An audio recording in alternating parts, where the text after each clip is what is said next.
Princess Kalira of the Draxian Empire had been raised with a single purpose, to become the strongest warrior in the galaxy. From the moment she could walk, she was taught to fight. From the moment she could speak, she was taught that strength was everything. Weakness was death. Mercy was shame. And now, standing in the Great Hall of Stars on her wedding day, she had never felt weaker in her life. The hall was filled with thousands of witnesses, towering Draxian warriors, diplomats from distant systems, and even the Empress herself. The banners of the Empire hung from the ceiling, and the air smelled of victory and power. Yet none of it felt like a celebration to Kalira. It felt like a cage. Before her stood the man she was to marry, a human, a soft-worlder, Ethan Cross. He was not tall, not broad, not covered in battle scars as a Draxian warrior should be. He did not wear armor nor carry weapons. He stood quietly in a simple dark suit, his hands calm at his sides, his brown eyes gentle. There was no fire in his gaze, no hunger for battle. He looked at her not as a prize to be won, but as a person, and somehow that made her angrier. "This union will bind two worlds," the officiant declared, his voice echoing through the hall. "The might of Draxia and the courage of Earth shall stand as one." Kalira's hands tightened at her sides. Courage of Earth? These humans had no strength, no fleets, no warriors who could stand against the Empire. They had signed treaties because they had no choice. And she was the price of peace, a daughter traded for politics. "Princess Kalira of House Varen," the officiant said, turning to her, "do you take this man, Ethan Cross of Earth, as your bondmate?" The words were poison on her tongue. Every instinct screamed no. But duty was heavier than her pride. Her empire demanded this. "I do," she said, voice flat and cold. The officiant turned to Ethan. "And do you, Ethan Cross, take this warrior as your bondmate?" "I do," Ethan said softly, his voice calm and sincere. Then he turned to her and his lips curved into a small smile. "I will protect you," he whispered. Kalira almost laughed out loud. Protect me? She was the heir to the most powerful warrior bloodline in the galaxy. She had commanded troops, slain beasts the size of starships, and fought in battles that burned whole planets. And this human, this fragile, untested man, thought he could protect her. The ceremony ended and the hall erupted into formal cheers. The Empire celebrated an alliance. The humans smiled and clapped politely, but Kalira felt nothing, not joy, not hope, only humiliation. That night they dined together for the first time as husband and wife. The table was long and silent, and the food tasted like ash. Kalira did not speak. She simply stared at him, searching for some trace of strength, some reason why fate had cursed her with this bond. Ethan broke the silence first. "I know this isn't what you wanted," he said gently. Kalira's eyes narrowed. "You know nothing of what I want." "You want freedom," he said. "You want a fight to lead. You don't want to be tied to someone like me." His honesty caught her off guard. Few would dare speak so plainly to a princess. "You are correct," she said sharply. "I do not want this." "I understand," he replied, and there was no anger in his voice. No wounded pride, just calm acceptance. "But I will try to make it bearable." She turned away, unable to meet his gaze. Why did he speak with such softness? Why did he not rage or boast or try to prove himself? Among her people, strength was loud and brutal. His quiet calm felt foreign, and for reasons she could not explain, it unsettled her. Days passed. The alliance ceremonies ended. The Empire moved on. But inside their shared home on the diplomatic moon of Serath, the silence between them grew heavier. Kalira trained for hours every day, trying to burn away her anger with blade and sweat. Ethan read books, tended small gardens, and spoke politely when spoken to. To the outside world, they were the perfect symbol of peace. But behind closed doors, Kalira felt like a warrior chained. Sometimes she would find him watching her train. He would stand in the doorway, hands in his pockets, eyes steady. He never interrupted, never offered advice, just watched. And when she demanded to know why, he would simply say, "Because I like seeing you do what you love." She hated that answer. She hated how calm he was, how gentle, how weak. And yet, a small part of her hated something else even more. She hated the thought that, deep down, she might be wrong about him. Weeks passed, and Kalira's anger did not fade. If anything, it grew heavier with every sunrise. She, the daughter of the War Queen, bonded to a man who did not even lift a weapon. The Empire had called it a political victory. To her, it was a life sentence. Every morning, Kalira trained before the twin suns rose. Her muscles screamed as she swung her plasma blade through the air. Sparks danced off the training drones as she cut them down again and again, faster, harder, stronger. Strength was the only thing that made life make sense. And every morning when she returned to their quarters soaked in sweat and rage, Ethan would be there in the kitchen, humming softly as he brewed tea. He would smile and hand her a cup, his eyes warm and gentle. "Long session today?" he would ask. "Do not speak to me of training," she would snap, brushing past him. He never argued, he never raised his voice. He never tried to match her fire with his own. That, more than anything, infuriated her. One afternoon, she could no longer hold her anger inside. She stormed into the garden where he was kneeling among green leaves and flowers, his hands deep in the soil. "Is this all you are?" she demanded. "A gardener, a reader, a man who hides behind kindness because he has no strength." Ethan looked up, surprised but not angry. He wiped his hands and stood. "I don't hide, Kalira." "You do," she shouted. "You hide from the world, from war, from purpose. You are prey pretending to be safe." Silence fell between them. A soft wind moved the leaves around their feet. Then Ethan spoke quietly, almost too softly for her to hear. "I fight when I must," he said. Kalira laughed, a harsh, bitter sound. "When you must. A warrior fights always. We live for battle. You are nothing but a burden tied to my name." For a long moment, Ethan said nothing. He simply looked at her, and there was no anger in his eyes, no wounded pride, only sadness. Then he turned back to his garden without another word. Kalira stood frozen. She wanted him to argue, to shout, to show something. But he didn't. And that calm, that maddening calm, haunted her more than any enemy blade ever had. Days turned into nights, and the tension between them grew. Their conversations became fewer, their silences longer. Kalira told herself it was for the best. She didn't need his words, his gentle smiles, his kindness that felt like pity. She needed only strength. But one evening, as they shared a silent meal, a message arrived. It was marked with the black insignia of the Hunter Guild, an infamous brotherhood of assassins feared across 1,000 star systems. The message was simple. 12 of the Black Moons have been hired. The target, Ethan Cross. Kalira's breath caught in her throat. "Who sent this?" she demanded. "The guild doesn't reveal their clients," Ethan said calmly. "But I have made enemies before." "Enemies?" she repeated. "What enemies could a gardener have?" He did not answer. That night, Kalira could not sleep. She lay awake beside him, staring at the ceiling, her warrior instincts screaming. The Black Moons were not common killers. They were predators, silent, ruthless, and unstoppable. 12 of them had once slaughtered an entire Royal Guard battalion. 12 of them had toppled a planet's government in a single night. And they were coming for him. She felt a strange emotion she had not known in years, fear, not for herself, but for the man she had mocked and hated. The next morning, she confronted him again. "You must leave," she ordered. "I will call the Imperial Guard. I will protect you." But Ethan shook his head. "No, I'll handle it." "You," she shouted. "You'll handle the most feared assassins in the galaxy. You cannot fight them." He looked at her with the same calm eyes he always had.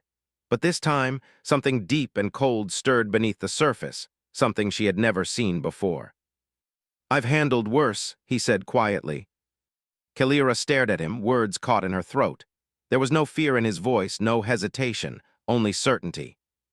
For the first time since their bond, she felt a crack in the wall of her certainty, a small, dangerous question forming in her mind. Who exactly is this man I've married? The night of the hunters was coming, and for the first time, Kalira was not sure which one of them was the predator and which was the prey. The night arrived like a shadow that swallowed the stars. The twin moons of Serath hung low and pale in the sky, casting silver light over the quiet palace. Yet beneath that calm, Kalira's heart was racing. She had not felt fear like this in years, not on the battlefield, not facing beasts 3 times her size, not even when she'd stood before the Empress herself. This fear was different. This fear was for him. She had doubled the security, sealed the gates, and armed every guard. But deep down, she knew it would not matter. The Black Moons were not soldiers who fought openly. They were ghosts. They would come silently, and they would not stop until their target was dead. Ethan was calm, as always, too calm. He made tea. He read a book. He even asked her if she wanted to go for a walk under the moons. "Do you not understand the danger?" she demanded. "I do," he said simply, "but fear won't change it." His calmness infuriated her, but it also confused her. How could a man so fragile face death without trembling? As midnight approached, the palace grew still. Guards patrolled the corridors. Alarms were set. Kalira kept her blade close, but somewhere deep in her gut, she knew this was not a battle she could control. Then silence, a silence too heavy, too perfect, the kind that came before death. A shadow moved across the balcony. Another slipped through the ceiling vents. One by one they appeared, figures wrapped in dark armor that bent light itself. Their movements were silent, graceful, deadly. The black moons had arrived. Kalira rose from her chair, blade humming with energy. "Stay behind me," she ordered Ethan. But when she turned, he was gone. Her heart lurched. Ethan. No answer, just the sound of her own breathing. Then somewhere deep in the palace a scream, short, sharp, and then silence. Kalira froze. That was not the scream of a guard. That was the cry of a dying assassin. Another sound, a crash, a thud, a metallic clang, and again silence. She moved quickly, her warrior instincts taking over. The halls smelled of ozone and blood. The lights flickered as she followed the sounds deeper into the palace. And with each step, her mind screamed the same impossible thought. Could it be him? She turned a corner and stopped dead. A hunter's body hung from the ceiling by a shattered cable, his neck twisted at an unnatural angle. Another lay broken against the wall, armor torn apart as if crushed by some impossible force. A third was sprawled across the floor, his weapon melted into slag. This was not the work of palace guards. This was not the result of blaster fire or battle formations. This was personal, silent, precise. And then she saw him. Ethan. He was standing barefoot in the middle of the corridor. His hands were steady, his breathing slow. His simple shirt was stained with blood, but his eyes, those calm brown eyes, were colder than she had ever seen. A hunter lunged from behind, plasma dagger raised high. Ethan didn't even look. He stepped aside, caught the assassin's wrist midair, and twisted. A bone snapped. A scream, and with one fluid motion, he slammed the attacker into the floor so hard the ground cracked beneath them. Kalira's blade slipped from her hand. This was not the gentle man who brewed tea and planted flowers. This was not the soft worlder she had mocked. This was someone else entirely, a storm wrapped in flesh. Another assassin charged. Ethan didn't hesitate. A sweep of his leg, a strike to the throat, a final blow to the spine, and silence. "Ethan," she whispered, her voice trembling, "what are you?" He turned to her slowly, breathing steady, eyes unreadable. "I'm your husband," he said softly, "and I told you I fight when I must." Her chest tightened. The man she had called weak had just slain 4 of the galaxy's deadliest hunters, and he had done it without a weapon, without armor, without fear. But the night was far from over. The halls still echoed with footsteps. Shadows still moved in the dark. The black moons had not all fallen yet. Kalira raised her blade and stepped beside him. For the first time since their unwanted bond, she did not see him as a burden. She saw him as an equal, maybe even something more. "Then let's fight together," she said. Ethan gave her a small, tired smile. "I was hoping you'd say that." And side by side, the warrior princess and the weak human, they turned toward the darkness and waited for the next wave to come. The corridors of the palace had become a graveyard. Smoke drifted lazily through the air, carrying the heavy scent of plasma burns and blood. The walls, once polished white and gold, were scorched and cracked. And amid the chaos, 2 figures stood side by side, Princess Kalira, heir to the Draxian Empire, and Ethan Cross, the man she had once called weak. But now she saw him with new eyes. The gentle human who once planted flowers and read books had become a ghost in the dark, silent, precise, and terrifying. His movements were fluid, controlled, as if every strike, every breath, every step had been trained 1,000 times before. Yet it wasn't just his skill that shook her. It was the way he fought, not with rage or hatred, but with cold, measured intent. Each kill was quick, clean, efficient. There was no glory in his violence, only necessity. "Stay close," Ethan whispered as they moved down a ruined corridor. "There are more." Kalira gripped her plasma blade tighter. Her pride wanted to lead, to show she was still the warrior here. But for the first time in her life, she chose to follow someone else's lead. A flicker of movement, a shadow on the ceiling. Kalira swung her blade, slicing through air. The assassin dropped too fast for her to react, but before his blade could touch her, Ethan's hand shot out and caught the attacker mid-fall. One brutal twist, bones cracked, and the body collapsed at her feet. Kalira stared at him, her heart pounding. "You saved me," she whispered. "I told you," he said, calm as ever. "I'll protect you." Something deep inside her shifted at those words. She had once laughed at them. Now they felt like a promise carved in stone. They pressed on, deeper into the palace. The halls grew darker, quieter. One by one, they found the bodies of the Black Moons. Some were broken beyond recognition. Others looked as if they had died before they even realized they were under attack. "Who trained you?" Kalira asked finally, her voice barely above a whisper. Ethan didn't answer right away. He stared down at a fallen assassin, his face unreadable. "The past is something I try not to remember." "But I must know," she insisted. "No ordinary man could do this. Not even our elite guard could." He sighed and looked up at her. "Before Earth joined the Coalition, there were wars that never made it into history books. I was part of a program, a very secret one. They took children and turned them into weapons. We were taught to disappear, to kill without emotion, to be invisible and unstoppable." Kalira's chest tightened. "You were one of them." "I was one of the best," he admitted.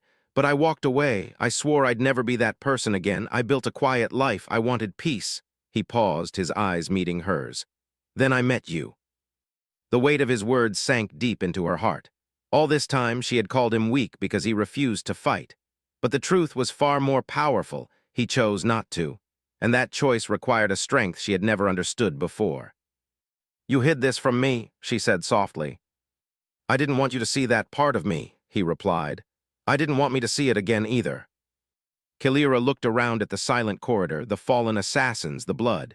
"And yet here it is." "Yes," he said quietly, "because this is what it takes to keep you safe." Her throat tightened. For years she had believed love was weakness, that compassion was a flaw. But standing there, surrounded by proof of Ethan's deadly skill, she realized something she had never believed before, that love itself could be the greatest strength of all. By dawn, the palace was silent. All 12 assassins were dead. Not a single guard had fallen. Not a single civilian had been touched.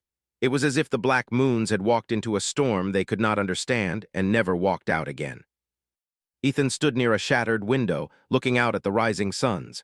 Kalira stepped beside him, her armor still smeared with battle stains.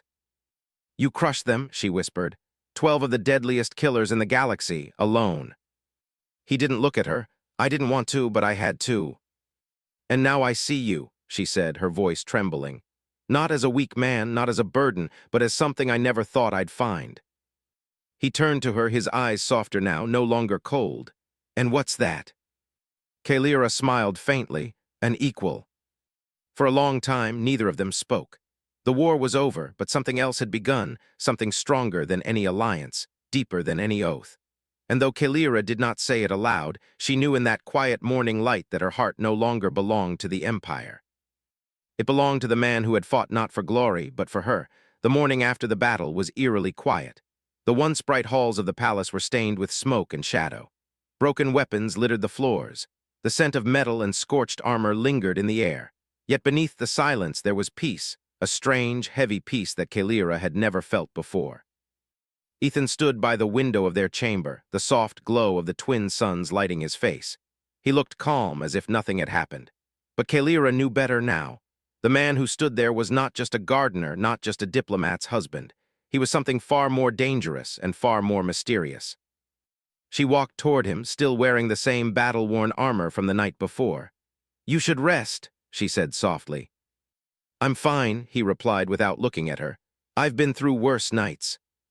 His voice was quiet, almost distant, the voice of someone who had lived too many lives and seen too much darkness. Kalira hesitated before speaking again. "You promised to protect me," she said. "And you did, but I need to know who you truly are." Ethan turned then, his brown eyes meeting hers. There was no fear, no hesitation, only truth. "I already told you part of it," he said. "I was trained to kill, but there's more you should know." Kalira listened in silence as he spoke. "When I was young, Earth was not the peaceful place you see now. There were wars, hidden wars between factions, corporations, even governments.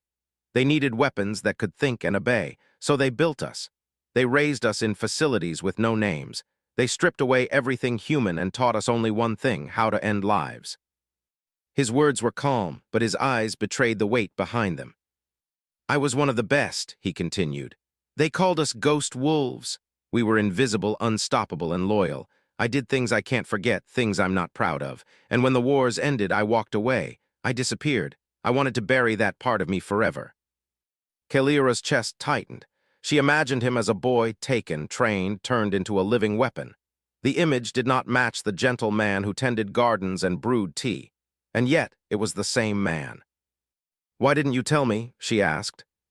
Because I hated who I was, he answered, and because I wanted to be something different for you. For me, she whispered. He nodded. When they told me about the political marriage, I thought it was a curse. But then I met you, and I wanted you to see me as someone more than a blade. I wanted to be a man worthy of you, not another warrior drenched in blood. Kalira felt something deep inside her crack. She had mocked him, hated him, dismissed him as weak. And all that time, he had been carrying a burden heavier than any weapon. I misjudged you, she said, her voice trembling. I called you weak because you refused to fight, but now I see it takes more strength to walk away from war than to run toward it. Ethan smiled, a small, tired smile. I never blamed you. You grew up believing strength was violence. I used to believe that too. But real strength isn't how many enemies you kill, it's how many people you can keep safe. His words struck deeper than any blade could. Kalira had always believed power meant dominance, the ability to crush enemies and conquer worlds. But Ethan's strength was different. His strength was in restraint, in mercy, in choosing peace even when he was built for war. She stepped closer and took his hand gently. I don't care about the past, she said. I only care about who you are now, and the man standing before me is not a monster. He's someone I trust with my life. Ethan looked down at their joined hands and exhaled slowly. I never wanted you to see the monster I was, he murmured. But maybe it's time I stop running from him. Kalira smiled softly. Maybe it's time we both stop running from the past, from each other. For a long while they stood in silence, watching the light rise over the horizon. The galaxy still saw Ethan as a fragile human and Kalira as a warrior princess. They didn't know the truth, that together they were something far stronger. And as the morning light filled the room, Kalira realized something she had never felt before. She no longer saw Ethan as a duty or a burden. She saw him as a partner, someone who understood the darkness within her because he carried his own. He had fought to protect her. Now she swore silently to protect him too, not from assassins or enemies, but from the ghosts of his past. The days after the battle passed slowly, but everything felt different now. The silence between Kalira and Ethan was no longer heavy or cold. It was peaceful. It was the kind of silence shared by people who understood each other without needing words. Kalira often found herself watching him when he thought she wasn't looking. He would be in the garden, kneeling among the flowers, his hands moving gently through the soil. Those same hands had once crushed the galaxy's deadliest assassins, but here they were nurturing life, not taking it. It amazed her how one person could be both storm and sunlight. One evening, as the sky burned orange and violet, Kalira joined him outside. She stood beside him silently, unsure of how to speak the words that had been building inside her for days. Finally, she took a deep breath. I owe you an apology, she said. Ethan paused, brushing soil from his fingers. For what? For everything, she admitted. For judging you, for calling you weak, for never trying to see who you really were. I thought strength was measured by how many enemies you could kill. But you showed me that strength is much more than that. He turned to face her, and there was no anger in his eyes, only kindness. Kalira, he said softly, you don't have to apologize. I never blamed you. You were raised to believe strength was the only thing that mattered. I can't fault you for that. But I was cruel, she whispered. I mocked you. I treated you as if you were beneath me, and still you protected me. Ethan smiled gently, because I love you. The words hit her harder than any blade. For a heartbeat, Kalira could not speak. Love, it was not a word often spoken in the Draxian Empire. To them, love was weakness, a distraction from duty. But in that moment, it didn't feel weak at all. It felt like the strongest thing she had ever heard. You love me, she repeated, her voice barely a whisper. I have since the first day I saw you, he said. Not because you are a princess, not because you are strong, but because beneath all that armor I saw someone who carries a heavy burden, and I wanted to share that weight with you." Kalira felt her chest tighten, and before she knew it, tears burned at the corners of her eyes. She had spent her life hiding her heart behind steel and pride, but with him she didn't feel the need to hide anymore. "I was afraid," she admitted. "Afraid that if I cared for you it would make me weak, but now I see that you make me stronger." Ethan stepped closer, gently taking her hand. "We make each other stronger," he said. They stood there as the suns dipped below the horizon, the sky slowly turning dark. The garden around them was quiet except for the soft rustle of leaves in the wind. For the first time since their forced union, Kalira felt peace, real, deep peace, bloom inside her chest. In the following weeks, their relationship changed completely. They trained together now not as warrior and weakling, but as partners. Ethan taught her the art of silent movement, how to disappear without a sound. She taught him the honor and discipline of Draxian blade combat.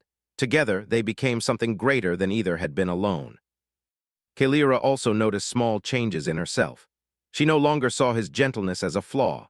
His quiet ways, once a source of irritation, had become her comfort. And his smile, the same smile she had once dismissed, now made her heart beat faster than any battle ever had. The Empire began to whisper new things about them. No longer were they mocking the princess bound to a fragile human. Now they spoke of the unstoppable pair who had destroyed the Black Moons and forged a bond of steel and fire. One night, as they sat beneath the stars, Kalira rested her head against his shoulder. "I used to think destiny was a chain," she said, "a path I could not escape, but now I think destiny is a choice and I choose you." Ethan kissed the top of her head softly. "And I choose you always." For the first time, Kalira did not feel like she was living a life forced upon her. She felt like she was writing it with him. The warrior who had once believed love was weakness now understood that love was the greatest weapon of all. And as they sat together in the soft glow of the stars, the ghosts of the past faded, replaced by something stronger, forgiveness, trust, and a future neither of them had expected, but both were ready to fight for years past, and the galaxy remembered the Night of the Black Moons as a whispered legend, a story too unbelievable to be true. 12 of the most feared assassins in the known universe had vanished in a single night, crushed without a trace of mercy or noise. None knew the full story. None ever would. But Kalira did, and every time she looked at the man beside her, the man she had once called weak, she felt a quiet, powerful pride. Ethan Cross was no longer just the human she had been forced to marry. He was her partner, her equal, her home. Together, they were something the galaxy had never seen before, a warrior forged from fire and fury, and a ghost forged from silence and shadows. Their bond had grown deeper with every trial. They had stood against assassins, political enemies, and even threats from within their own empires. And each time they stood together not because duty demanded it, but because love did. Kalira had changed too. She was still fierce, still strong, but she no longer wore her strength like armor. She had learned that true power wasn't about how many battles you could win. It was about who you could protect, who you could heal, and who you could love without fear. One evening, as the twin suns set over the capital city of Draxia, Kalira stood on a high balcony overlooking the great city below. The streets shimmered with golden light, and ships soared silently through the glowing skies. Behind her, Ethan approached quietly, as he always did. "You're thinking again," he said softly, a small smile on his lips. "I'm always thinking," she replied with a smile of her own. "But tonight it's different." "Oh," he asked, "about what?" "About the past," she said. "About the day I was told I would marry you. I thought it was the worst day of my life. I thought it was a chain around my neck. But now," she paused, her eyes softening, "now I think it was the day everything truly began." Ethan stepped beside her, resting his hand gently over hers. "I thought the same," he said. "I never wanted this, but I wouldn't change a single moment now." They stood there in silence, watching the sun fade into the horizon. The wind was cool against their skin. The stars began to appear one by one, like old friends returning home. Kalira turned to him, her voice softer than it had ever been. "Do you know what people call us now?" He chuckled. "I'm sure I don't want to know." "They call us the Legend of Two," she said. "The warrior princess and the silent man, the fire and the shadow. They say we changed the meaning of strength." Ethan smiled, shaking his head. "I don't care what they call us. I only care that we did it together." Her heart swelled at his words. Once she had believed love was a distraction, something that made warriors weak. But now she understood the truth. Love was the reason they fought. It was the force that made them unstoppable. The galaxy shifted over the years. Wars ended. Alliances grew stronger. Old enemies became allies. And wherever there was conflict, people spoke of the pair who had proven that strength did not belong to those who shouted the loudest or killed the most. It belonged to those who stood side by side and refused to give up on each other. Children learned stories about them in schools. Songs were sung about the night the black moons fell. And yet the two people at the center of it all remained humble, living their lives quietly and peacefully. One night many years later, Kalira sat beside Ethan under a tree in their garden, the same garden where they had once argued, once misunderstood each other, once begun to fall in love. The stars were bright, and the air smelled of blooming flowers. "Do you regret any of it?" she asked softly. Ethan shook his head. "Not a second. Every step, every battle, every scar, it led me here, to you." Kalira leaned her head on his shoulder. "And I to you," she whispered. They sat there in silence, two souls who had been thrown together by fate and had forged their own destiny from it. They were no longer princess and soldier, warrior and gardener, predator and prey. They were something far greater. They were a promise that even in a galaxy ruled by strength and fear, love could still rise above it all. And so the legend lived on, not because of battles fought or enemies slain, but because of a bond that had started as a political bargain and ended as the greatest story the stars had ever known. The warrior and the man who once called himself weak had built a future together, not with blood and fire, but with trust, forgiveness, and an unbreakable love. And in the end, that love conquered everything.